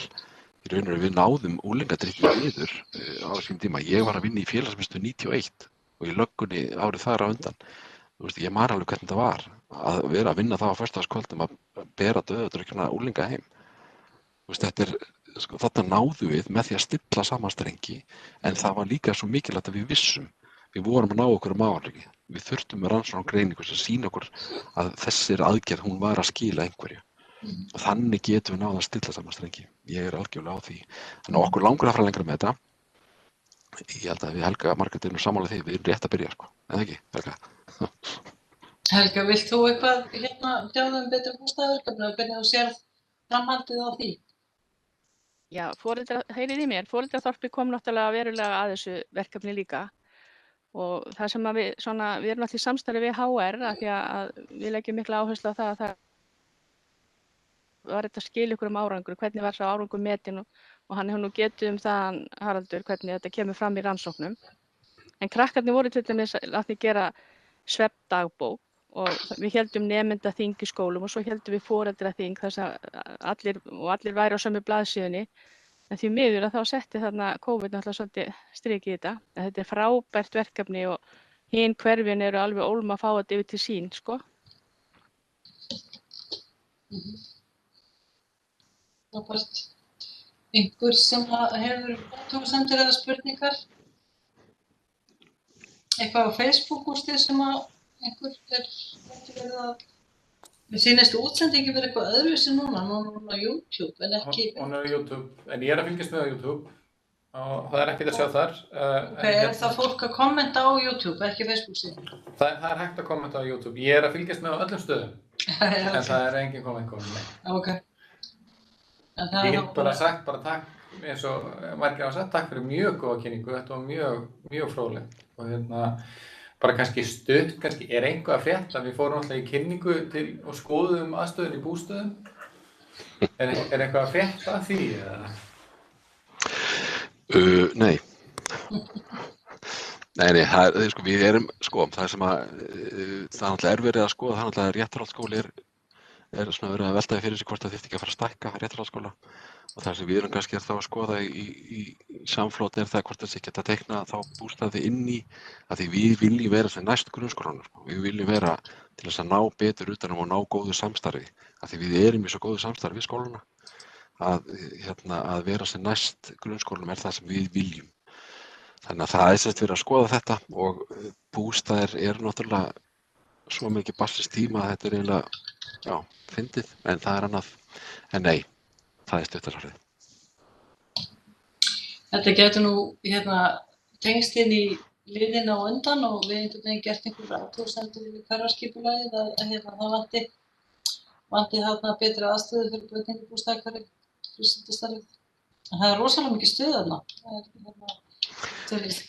Já, það er alltaf stuð í bústaðum, sko. Já, nákvæmlega. Heyrðu, ég held þá að umræðan sé tæmt og frábær kynning og umfangsmikil og ég bara þakka kærlega fyrir Haraldur og þér þá óhætt að vera áfram og fylgjast með en þér líka óhætt að fara. Já, ég segi bara bless og takk kærlega fyrir mig, gangi ykkur vel. Bless, takk fyrir. Fjórði liður á dagskrá, það er bréf skóla- og frístundaráðs til borgarráðs vegna undirbúnings stofnunar nýs leikskóla í samræmi við 5 og við leggjum þetta fram svona svolítið bara basic svo ég sletti nú aðeins vegna þess að það kom fyrirspurn það hvort að hvernig máli væri með þennan tiltekna leikskóla, hvort hann væri að fara af stað eða hvað og hér er því bara svarað og þar með er þetta erindi ofta bréflagt fram að sem sagt það verður ráðist í endurbætur og húsnæði og lof með það í huga að setja á fót 5 deilda leikskóla með 2 ungbarnadeildum sem verður tilbúin til notkunar í febrúar 2022 að ári sirka. Að því gefnu undirbúningur og hönnun geti hafist eigi síðar en það bil núna eða í febrúar 2021. Gert er að fyrir að leikskóli geti tekið á móti 90-95 börnum.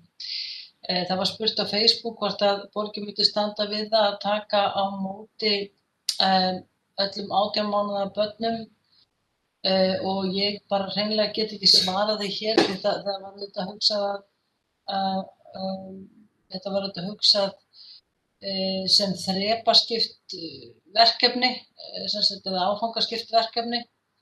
Þannig ég átta mig ekki alveg á því hvenær 18 mánaða takmarkið kemur. Við erum nú alveg augljóslega ekki komin þangað, alveg örugglega ekki í öllum hverfum, en þessi tiltekni leikskóli er þá liður í þessari áætlun. Og Það sem við ákváðum bara að gera þegar við vorum að velta þessu fyrir, þessi fyrirspurn kom inn og ég og Heimir vorum sammála það að það væri skynsamlegt að leggja þetta bréf hérna fram og svara þar með spurningunum þennan tiltekna leikskóla. Nú og ef að aðra spurningar vakna leikskólamál í hverfinu, hvort sem það vistun barna, aðra leikskóla, svo sem vegna þéttinga eða fleira, að þá myndum við bara kalla eftir því í kjölfarið.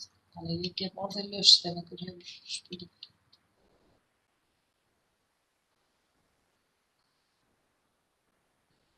Já, takk fyrir þetta. Mér finnst bara gott að sjá líka bara hver staðan í hverfinu í þessum málaflokki. Mér finnst þessi fyrirspurn sem kom á Facebook með væri hægt að kalla eftir að fá einhverja svona,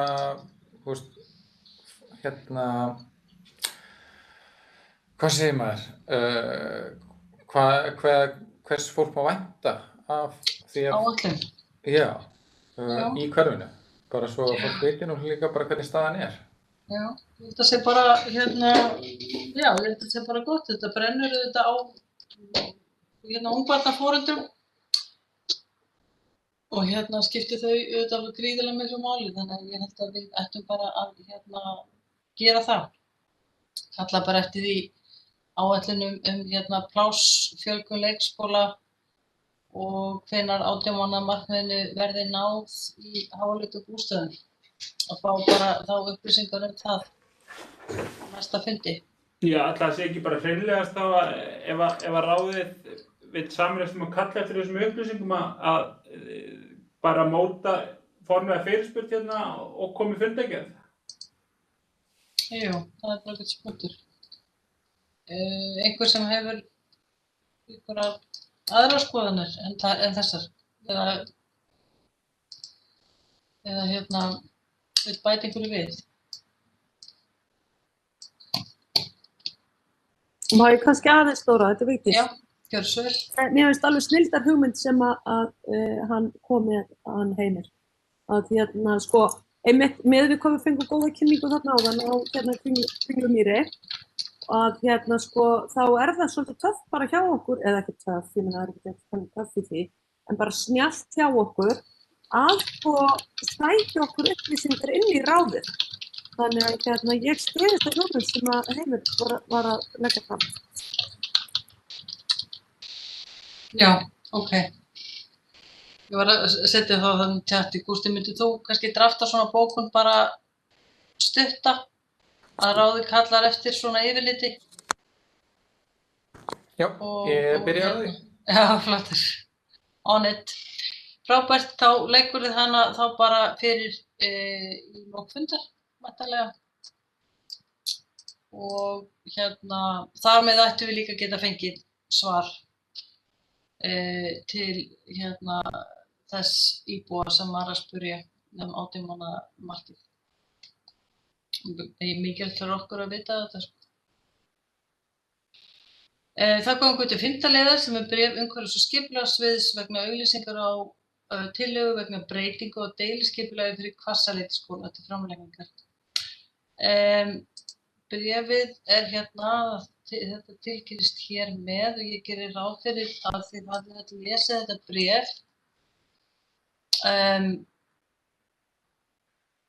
Tillögunum sýnt að endurbætur að stuðla að auknu öryggi nemenda og starfsmanna skólans, bæði varðar bætt aðgengi skólalögum, bættir aðstöðu til leikja innan hennar, færa á almennu bílastæðin frá norðurhluta skólalóðarinnar yfir á suðurhluta og stæði hreyfihamlaðra verða núverandi stað fyrir framan aðallega skólans.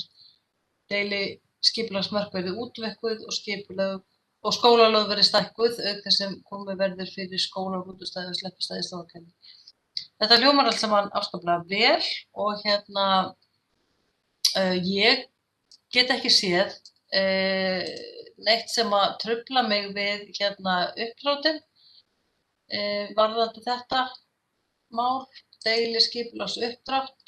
Þú mátt kannski setja upp á skjáinn. En aftur, ef að þið, og já, ég ætla að bæta líka þá við að það var íbúi sem hefur verið virkur hérna og tekið þátt í umræðinu. Axel Kåper kom með tillögu í sambandi við þessi bílastæði og ég mér sýnist í fljótu bragði að þessi tillaga mæti allavega einhverju leyti hans hugmyndum en hvort hún gerir það alveg eða ekki, ég bara hreinlega átta mig ekki á því en eins og ég nefndi hérna við einhverjum óformlegum hætti áður en fundurinn byrjaði að þá myndi ég bara benda honum á þennan deililegu skipulagsuppdrátt og hann getur þá vegið og metið hvort svo sé, af því að hann hefur skýra skoðunar á þessu og við getum bara verið í sambandi við það. En viljið þið tjá okkur þessar breytingar?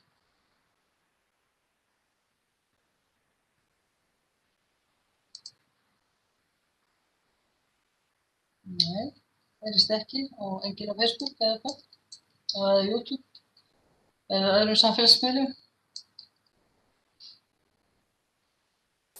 Ég er að fara yfir hérna. Já, það nóg að gera. En ég verð að segja svona allavega fyrir mitt liti að mér leist mjög vel á þessar athugasemdir hans Axels. Já. Að nýta þetta í eitthvað annað en hérna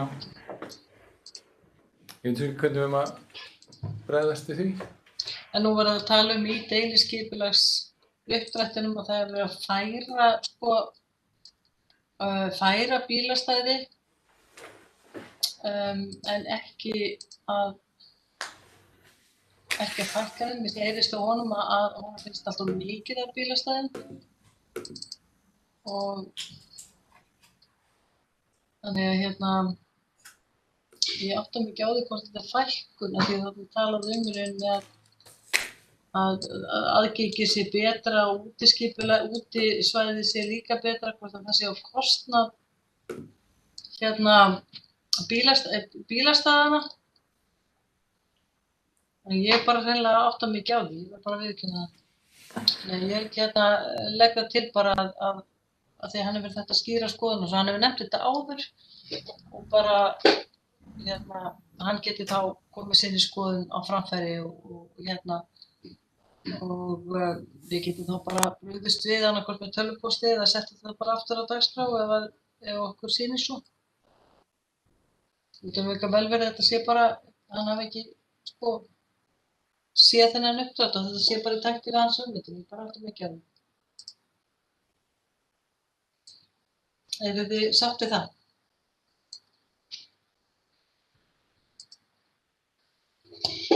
Það er alltaf engin andmæli, þannig ég geri eiginlega bara ráð fyrir því. Og þið hafið engar sérstakar athugasemdir við uppdráttinn. Þannig að þá erum við komin á 6. lið sem eru málefni hverfisins.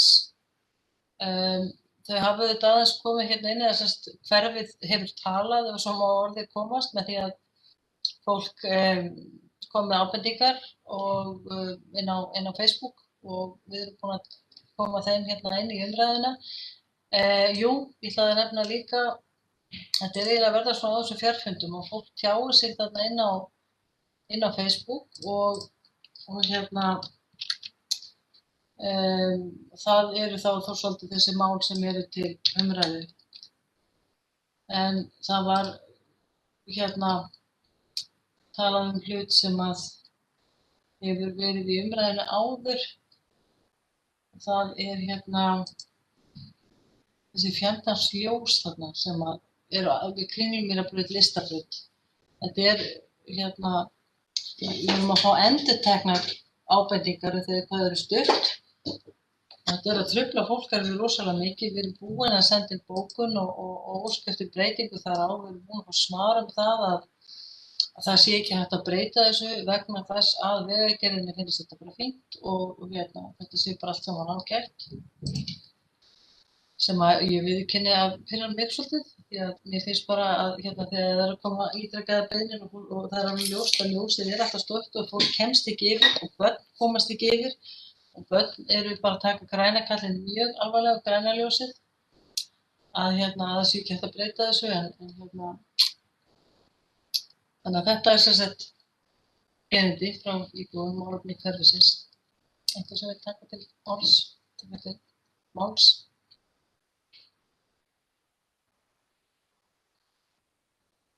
Eða jafnvel eitthvað annað. Óskar ekki eftir við að sendu fyrirspurn aftur? Jú, ég geri það alla jafna, bara benda fólki á að senda formlega fyrirspurn. Þetta svona líka bara fólki átti sig á því að þú sendir ekki inn erindi á Facebook, þá verður að gera það með formlega hætti og senda minna á netfangið og þegar það komið þá getum við tekið við því og sett það í einhvert farveg. Þannig að ég velti bara fyrir mér eins og með þessi ljós sem eru að trufla fólk. Það er alveg, hellingur af fólki sem finnst þetta, lætur þetta fara í taugarnar á sér sem þarf að fara þarna yfir á hverjum degi eins og bara örlítið brot sem fer á stað og kvartar með einhverjum hætti eins og Guðrún Pétursson núna og einhverjir aðrir áður. Þannig að ég velti fyrir mig hvort við ekki bara halda áfram að tala máli íbúa og skafti því að grænikallinn fá að loga lengur. Þetta er bara mál.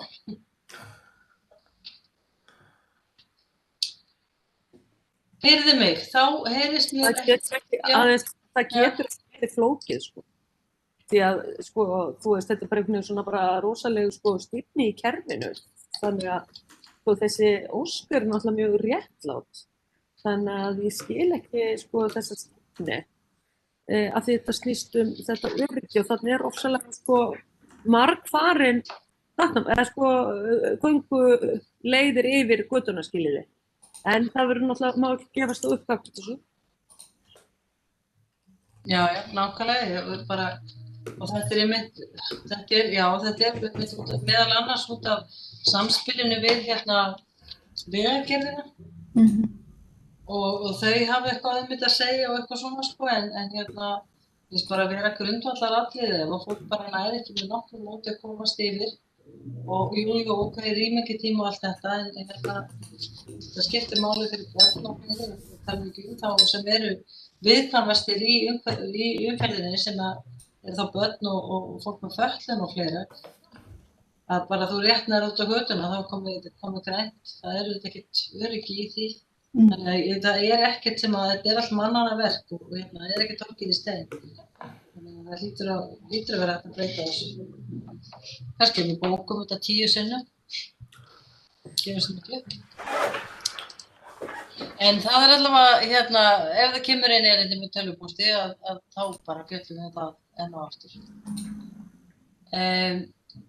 Eitthvað annað í sambandi við málefni hverfisins sem þið getið viljið ræða? Guðrún rétt á hönd. Ég sé ekki svona, ég varstu bara að líka. Nei, ég var nú bara að velta fyrir mér hvort þetta væri einhverju svona staðlaðir þessi ljósatími, hvort þetta væri einhver staðlaður tími eða hvort maður ætti aðeins að líta kringu sig, hvort þetta sé óvenjulega stutt gönguljós eða maður þurfti bara að mæla þetta.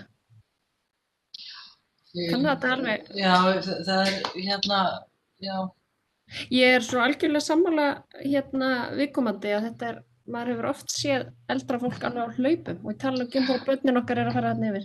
Já, ég tókum við til og mældi þarna, ekki á horninu við Borgarleikhúsið, Kringlan, Vistabraut og ég held að það séu 6 eða 7 sekúndur þar. Já, og þú veist, það bara svona kemur grænt og ef maður er einhverja flugu í höfuðið, er ekki alveg með hugan við ljósinu, þá er það bara farin, bara koma og svo er það bara farin á 6-7 sekúndum, það kostar 8 sekúndur, það er að vísu bara 2 reinar. En þetta er rosaleg stífna, tekundum með vikið sér þar, það bara má ekki breyta þessu og það eru hagsmunir bílana og umferðarinnar, sko. Ég held að ég sé að afsakið formaður ef ég mætti skjóta inn í. Gjörsvel. Ég er að varpa upp svari samgöngustjóra við bókun ykkar að ég held alveg örugglega þetta sama mál. Já. Bara svona... Já, takk fyrir þetta. Bara svo því sé haldið til haga. Það eru Þjóðverji í eigu umsjón Vegagerðarinnar. Við þurfum þá bara að fara fram á það að Vegagerðin leggi fyrir okkur göngubrýr á 3 stöðum. Já, það er bara fólk vill ekkert klifra upp og sérstaklega ekki börnin. Þau fara ekkert að klifra upp á einhverja brýr meðan það geta bara beint inn. Ekki mín allavega. Nei, það hafa nú virkað vel svo sem, en náttúrulega þetta er gamalt vandamál. Þetta er þjóðvegur í byggð, sko. En ég er ekki að tala svona til þess að fórna öryggi, alls ekki, þið veitir það. Nei. En þetta er bara alveg makalegt að segja, miðað við þau viðmið sem unnið er eftir, veita göngurhjól sem nægan tíma fyrir gangandi vegfarendur til þess að þverra gatnamótin. Það kemur hérna íbúi eftir íbúi til okkar og það er búið að tala um þetta oft sem segir þau eru alltaf stutt, Grænikalli lofar alltaf stutt og svarið frá borginni eða frá Vegagerðinni í rauninni er það að nei, þegar við rangt fyrir okkur, þetta er bara fínt eins og það er. Það er auðvitað alveg makalegt.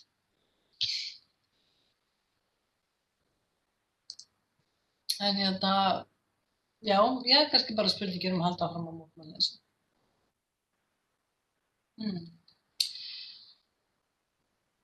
En ef það er ekki fleira, við allavega hérna, ég býð henni hérna konu Guðrúnu að senda inn erindi og hérna, þá bara tökum við það aftur á dagskrá.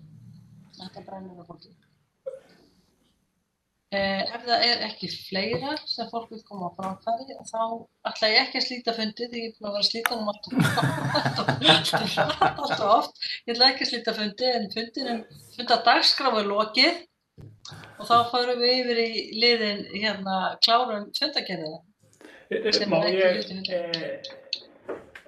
formaður, fundatími ráðsins í apríl, má ég hérna aðeins setja hann á dagskrá? Já, það þarf ekki að fá leyfi fundarins til þess að setja hann á dagskrá. Þannig að ef ekki berast neinn andmæli þá lítum við svo á að það sé samþykkt að við fjallum með það.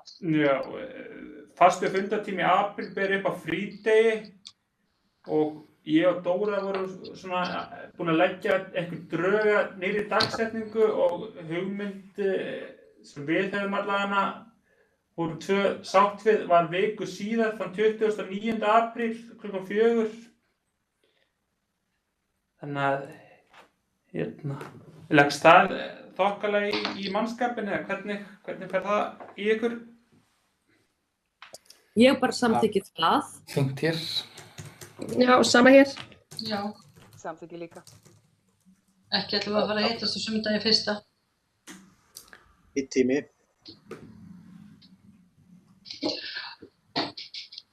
Heyrðu, þá var það bara komið. Hérna, er bókunin að fæðast eða? Ég ætla að varpa þessu hérna upp.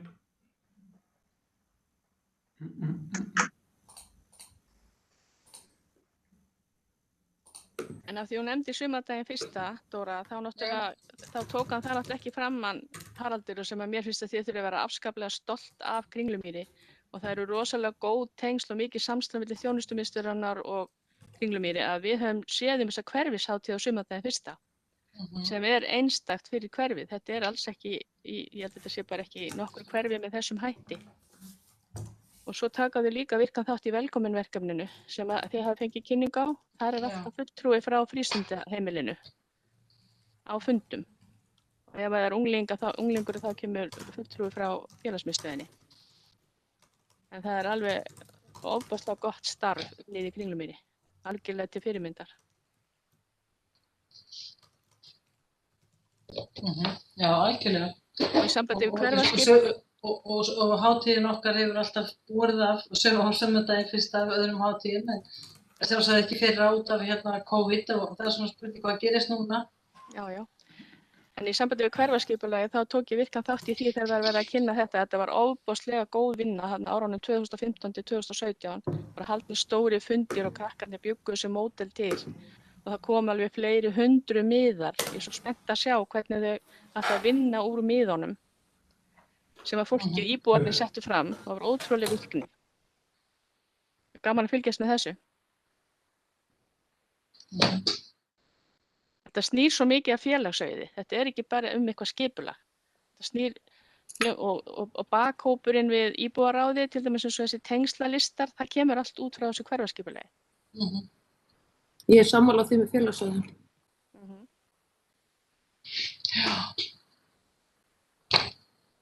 Já, nákvæmlega. Ég viðurkenni samt að það hafi verið mjög svona vonbrigði hvernig okkur íbúðaráðinu og bakhópnum hefur ekki tekist að vinna saman og þetta vel verið að það sé svolítið okkur að kenna, svolítið mér að kenna í bakhópnum sjálfum, það hefur ekki náðist þessi tenging. Þau fá sko fundarboð og geta mætt að vísu þá þetta bara í streymi eins og aðrir sko, en það hefur ekki náðist þessi brú á milli ráðsins og bakhópsins sem var lagt upp með í fyrstu, sem að og mér skilst að þetta sé sami vandur hjá hinum hverfunum. Það er ekki þessi brú, þetta samstarf sem var svona partur af hugmyndafræðinu með breyttum íbúðum. En sko Dóra, gæti það ekki nákvæmlega verið ástandið sem við erum búin að vera í síðastliðið ár? Það er kannski með hækkandi sól og kannski minni takmörkunum, þá kannski er hægt einhvern veginn að preppa þetta allt upp. Það er náttúrulega bara, fólk er bara búið að vera heima þessu. Jú, það getur vel við. Ég skrifið ekki endilega á það að íbúðaráðið sé að standa sig illa, sko. Alls ekki. Nei, alls ekki. Og þessi okkar bakhópur var ekki handahófskennt pikkað út eitthvað fólk. Þetta var allt virkir borgarar sem hafa virkilega vilja láta málin til sín taka. Og foreldraþorpið er ótrúlega flottur svona notendahópur á þjónustu borgarana sem hægt stanslaust að vera höfða til eða eiga samskipti við. Ef þið viljið fá að vita raddir borgarana í ykkar hverfi, hvað segja raddir borgarana í háleitibústöðum, þá erum við með resursa sem við getum alltaf náð í. En ég held að þetta sé einmitt eins og hún segir, Vigdís, að þetta er bara þessar aðstæður í þjóðfélaginu. Það verið fínt að halda bara einn fund einhvern tímann með þessu baklandi.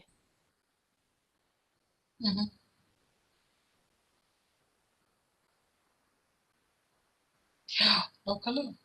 Og þetta hefur ekkert verið hægt út af þessu sem að var myndið, þannig en mér fannst það samt fara svona svolítið rólega á stað þetta samstarf sem átt að vera, en það var, ég meina, við náðum ekki að vinna hana í hálft ár áður eins COVID brast á. Við vorum bara svona rétt einhvern veginn að keyra bara starf íbúðaráðanna af stað þegar okkur var svona beint inn á fjarfundi sem að þetta allt annars eðlis. Já, og svo líka Dóra, kannski fyrir ég bið ekki orð á chatinu, heldur ekki það sko sem að við náttúrulega stóðum líka frammi fyrir, sem er kannski aðeins líka orsakavaldur í þessu. Það er það að íbúðaráðin voru stofnuð frekar seint, þannig að sko hefði þetta allt verið bara ready, bara strax eftir kosningar, þá hefði þetta farið sko á staðláttum fyrr. Þannig að það eru margir áhrifavaldar sem að við ráðum ekki við, sem að kannski hafa leitt til þess að það er ekki eins mikið sambandi sem það hefum viljað, sko. Já. Þannig að það eru tveir allavega þættir núna, það er hvað íbúðaráðin voru stofnuð seint og svo náttúrulega COVID, þannig að við höfum bara brett upp ermar og reyna að gera betur núna í vor og byrja svo kannski bara kraft í haust. Ég meina, við erum að gera gott á því sem að þeirri stöðu sem við erum í, held ég. Já, nákvæmlega. Heyrðu mig, en hér liggur fyrir fyrirspurn, ekki bókun. Íbúar að Hálendis og bústaða óskar eftir að fá upplýsingar hvenær ætla má að hægt verði að bjóða öllum 18 mánaða börnum leikskólapláss í hverfinu og tímaáætlun fjölgun leikskólaplássa. Ég myndi vilja segja hverfunum því að ég hef tilhneigingu til að tala um þetta sem 2 hverfi. Þó að ráðið sé eitt, það er Hálendis og bústaðahverfi. Og já, þið ekki sammála því að ég meina ef við fáum þessa áætlun, þá hljótum við að fá, eða ef við fáum svör við þessu, þá hljótum við sömuleiðis að fá svör við því hvort það sé verið að byggja aðra leikskóla eða breyta öðru húsnæði í leikskóla og svo framvegis. Þannig að við hljótum að fá bara svona yfirgripsmikið svar. Þetta er bara súper. Já, mjög fínt. Einhverjar athugasemdir við fyrirspurnina, ef ekki, þá held ég að þessi bara samþykki þessa fundargerð, nema einhverja hefði athugasemdir við hana.